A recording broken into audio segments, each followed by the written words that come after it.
Hi, hello, good evening. Welcome to my YouTube channel, Master of International Business. Myself, Dr. M. Saravanan, Associate Professor and Head, Department of Commerce International Business, Sri Narayana Guru College, Coimbatore. Please like and share my videos.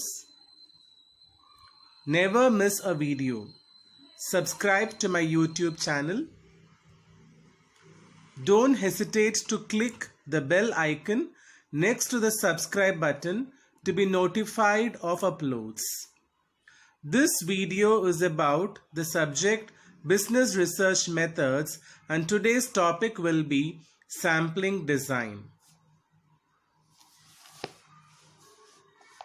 All items in any field of inquiry constitute a universe or population. A complete enumeration of all items in the population is known as a census inquiry. It can be presumed that in such an inquiry, when all items are covered, no element of chance is left and highest accuracy is obtained. But in practice, this may not be true. Even the slightest element of bias in such an inquiry will get larger and larger as the number of observation increases. Therefore, one has to take a representation of the universe or the population. So, a sample is a representation of the universe, and the selected respondents what is technically called a sample, and the selection process is called the sampling technique. The survey so conducted is known as sample survey. And implications of a sample design means a sample design is a definite plan for obtaining a sample from a given population. It refers to the technique or the procedure the researcher would adopt in selecting the items for the sample. Sample design may as well lay down the number of items to be included in the sample, that is, the size of the sample. Sample design is determined before the data are collected. There are many sample designs from which a researcher can choose. Researcher must select or prepare a sample design which should be reliable and appropriate for the research study. And the steps in sampling design. While developing a sampling design, the researcher must pay attention to the following points. Type of universe. The first step in developing any sample design is to clearly define the set of objects, technically called the universe, to be studied. Universe can be finite or infinite. In finite universe, the number of items is certain. But in case of infinite universe, the number of items is infinite. That is, we cannot have any idea about the total number of items. The population of a city, the number of workers in a factory, and the like are examples of finite universes, whereas the number of stars in the sky, throwing of a dice, etc. are examples of infinite universes. Then, sampling unit. A decision has to be taken concerning a sampling unit before selecting a sample. Sampling unit may be a geographical one such as a state, district, village, etc. or a construction unit such as house, flat, etc. or even maybe a social unit such as family, club, school, etc. or it may be an individual. The researcher will have to decide one or more of such units that has to select for a study. Third one is source list. It is also called as the sampling frame from which the sample is to be drawn. It contains the names of all the items of a universe. If the source list is not available, the researcher has to prepare it. And this source list could be prepared in case of finite universe only. Such a list should be comprehensive, correct, reliable and appropriate. It is extremely important for the source list to be a representative of the population as possible. Then, size of the sample. This refers to the number of items to be selected from the universe to constitute a sample. This is a major problem before a researcher. The size of the sample should neither be excessively large nor too small. It should be optimum. An optimum sample is the one which fulfills the requirements of efficiency, representativeness, reliability, and flexibility. While deciding the size of the sample, the researcher must determine the desired precision as also an acceptable confidence level for the estimate. The next point is parameters of interest.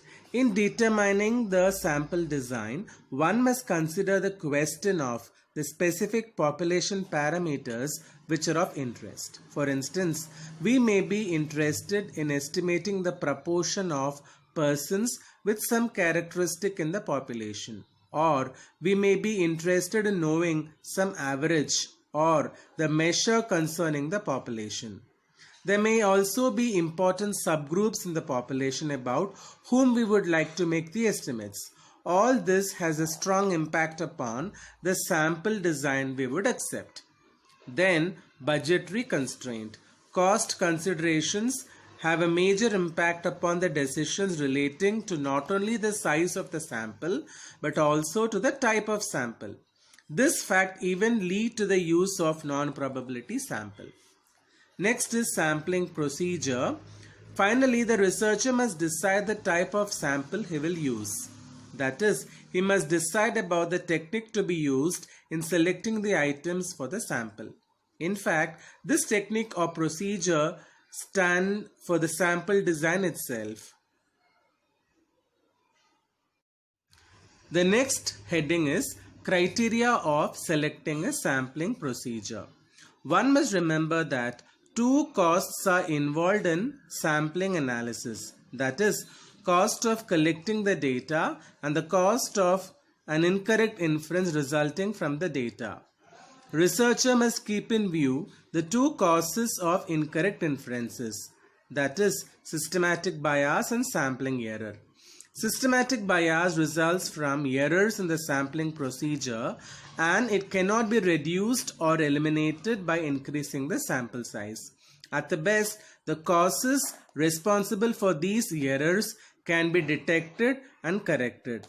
Usually, a systematic bias is the result of one or more of the following factors.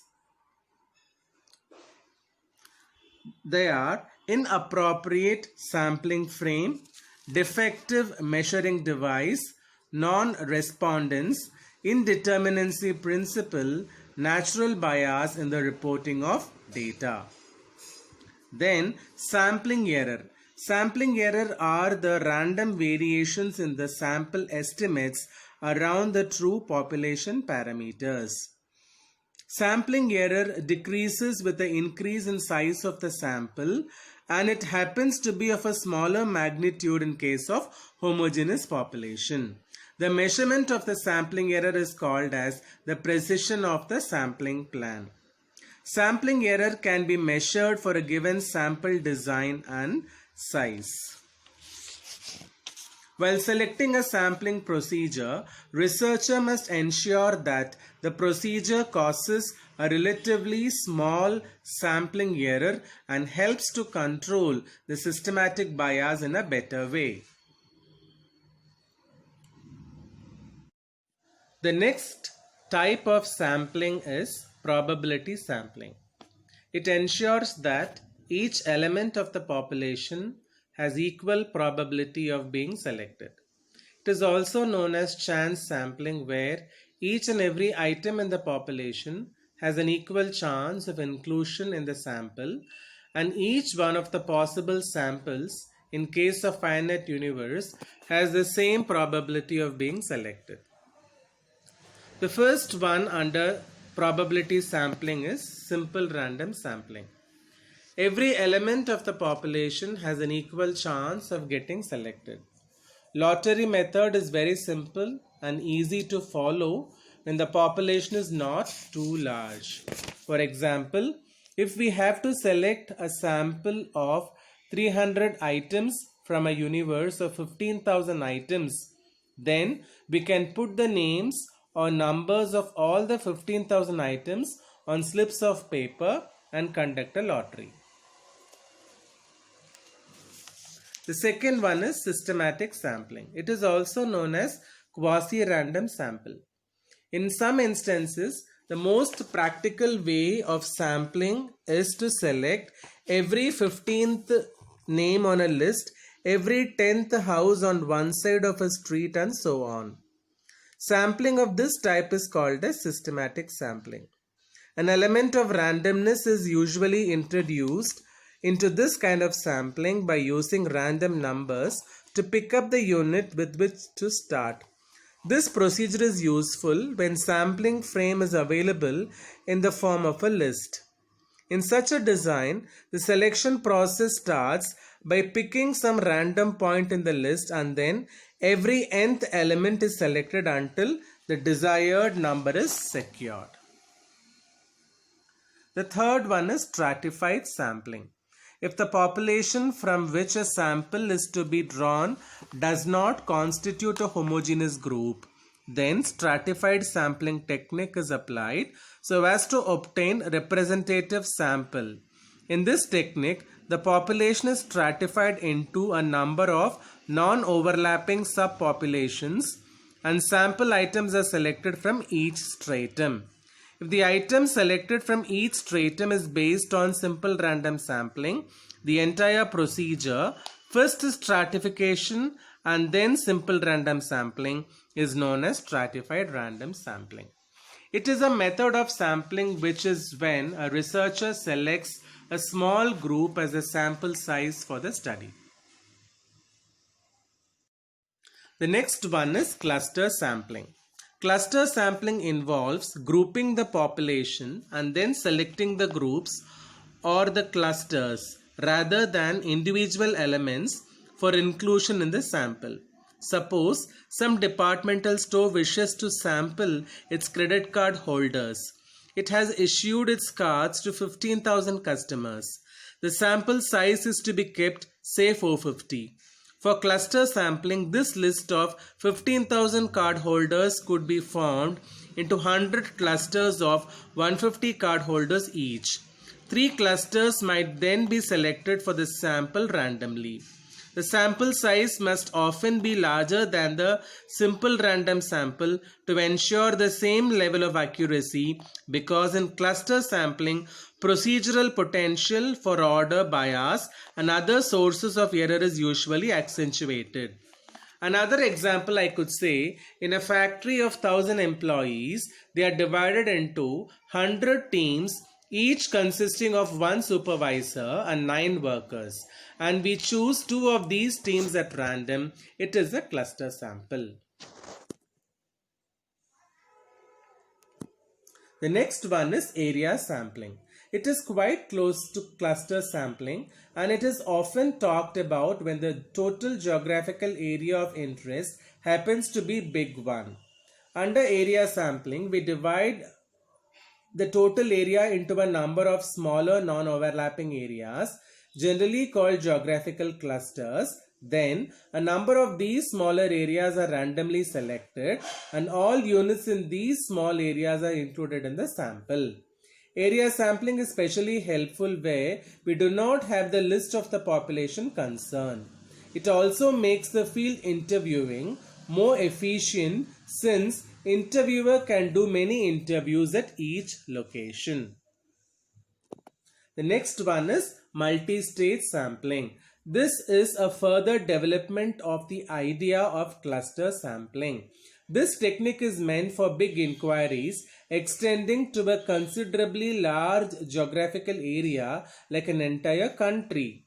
Under multi-stage sampling, the first stage may be to select large primary sampling units such as states, then districts, then towns, and finally certain families within the towns. If the technique of random sampling is applied at all stages, then this is described as multi-stage random sampling.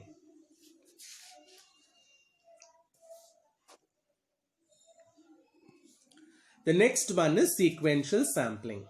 This is somewhat a complex sample design where the ultimate size of the sample is not fixed in advance but is determined according to mathematical decisions on the basis of information yielded as survey progresses. This design is usually adopted under acceptance sampling plan in the context of statistical quality control. And then we are going to discuss about sampling error. The error which arise due to use of sampling surveys are known as sampling error. Sampling error are divided into biased error and unbiased error. Biased error is also known as cumulative error and unbiased error is also known as non-cumulative error.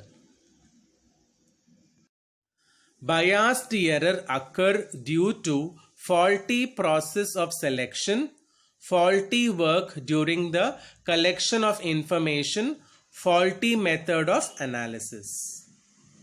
Unbiased error mainly occurs due to chance factors between the members of the population included in the sample and those not included.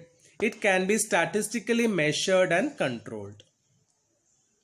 Non-sampling error, they are not connected to sampling. Vague definition of the population, vague questionnaire, vague conception regarding the information desired, inappropriate statistical unit, inappropriate methods of interview, errors in data processing, and errors committed during presentation and printing of tabulated results could result in non-sampling error. So thank you for patiently listening to my video on sampling techniques. Catch you with another topic very soon. Until then, goodbye. Stay safe, stay home and break the chain. Thank you once again.